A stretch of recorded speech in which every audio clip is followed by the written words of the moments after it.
Dnes sa pozrieme na Redmi Watch 5, globálnu plnú verziu, nie light verziu, ktorú som recenzovala nedávno. Tento model sľubuje väčší displej, dlhšiu výdrž batérie a pár prémiových funkcií, ktoré z neho môžu spraviť ideálne smart hodinky. Ale vás prinútia zamyslieť sa, prečo v roku 2025 stále nemôžeme odpovedať na notifikácie. Poďme na to. A ak sa vám toto video páči, nezabudnite dať like a odber. V balení nájdeme Redmi Watch 5, magnetický nabíjací kábel a použiteľskú príručku, ktorú úprimne asi nikto nečíta. Redmi Watch 5 majú hliníkový rám a sú dostupné v troch farbách: čierna, sivá a fialová. Sú ľahké, vážia len 33,5 grama, ale stále pôsobia kvalitne. Na mojej ruke však pôsobia dosť veľko, takže ak máte tenšie zápestia, určite to zvážte. Jedna hneď viditeľná zmena oproti light verzii: máme tu otočnú korunku z nehrdzavajúcej ocele namiesto tlačidla. Korunka sa otáča plynulo, ale priznám sa, ja osobne mám radšej tlačidlo, ako bolo v light verzii. Oproti Redmi Watch 4 však menej vytrča, takže ju omylom nestlačate tak často a na ruke je oveľa pohodlnejšia. A remienok je rýchlo upínací, takže si ho môžete naozaj jednoducho vymeniť za iný. Najväčší upgrade je 2,07 palcový AMOLED displej s jasom až 1500 nitov a 60 Hz obnovovacou frekvenciou. Výsledok? Displej vyzerá skvelo aj na priamom slnku. Oproti light verzii tu máme aj automatický jas, nenápadná, ale užitočná funkcia, hlavne ak ste často vonku alebo sa v noci budíte. Poďme sa pozrieť na to, čo tieto hodinky dokážu a čo stále nie.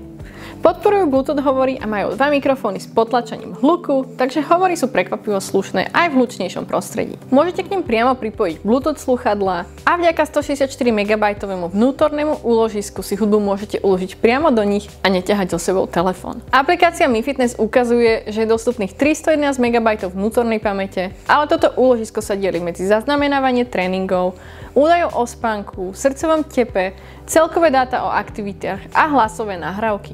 Na hudbu či audioknihy je vyhradených iba spomínaných 164 MB. Ale pozor, prenos hudby funguje iba cez Bluetooth. To znamená, že kopírovanie hudby do hodiniek trvá dlhšie ako pri zariadeniach, ktoré podporujú USB káblový prenos alebo rýchlejšie bezdrôtové prenosy. Žiadne priame káblové pripojenie tu nenájdete, všetko prebieha cez Mi Fitness aplikáciu cez Bluetooth, čo nie je najrýchlejšie riešenie. Prenos 164 MB hudby mi trval takmer 40 minút. Ak si často meníte playlisty, môže to byť nepraktické, ale ak máte obľúbený zoznam skladieb, prenesiete si ho raz a viac to nemusíte riešiť. Ak ste čakali NFC alebo eSIM, budete sklamaní. Tieto funkcie sú dostupné iba v čínskej verzii a fungujú len v Číne. A čo notifikácie? Stále žiadne rýchle odpovede, ani smajliky a už vôbec neplná klávesnica. Ak nepotrebujete vnútorné úložisko a automatický jas, môžete ušetriť celkom slušnú sumu výberom Redmi Watch 5 Lite.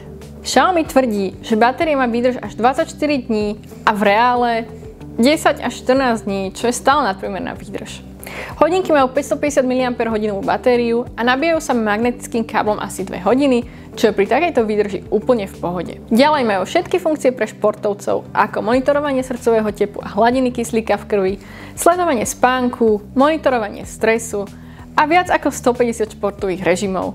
Ale úprimne, kto z nás ich všetky využije?